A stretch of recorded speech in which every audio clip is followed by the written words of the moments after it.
perfect pet-friendly staycations ngayong summer. Alamin sa Pets Malu. Mga tips para sa mga pet lovers sa Pets Malu!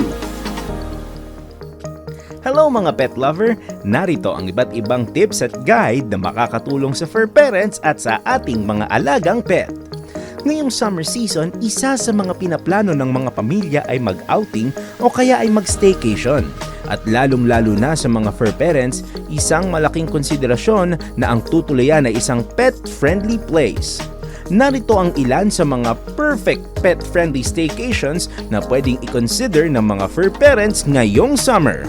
Isa sa mga puntahan ng mga pet lovers at fur babies para mag-staycation ay ang isang boutique hotel sa Tagaytay City na mala Santorini ang itsura ng gusali at isa itong one-stop pet-friendly destination para sa mga pets dahil sa amenities at services nito tulad ng pet park at grooming services.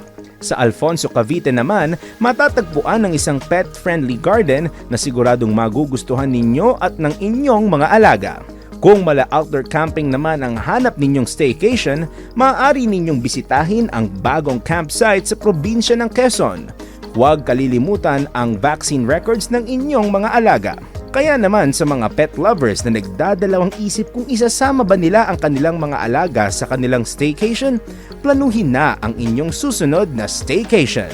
Kaya naman para laging happy sina fur mommy, fur daddy at fur babies, narito kami handang umagapay.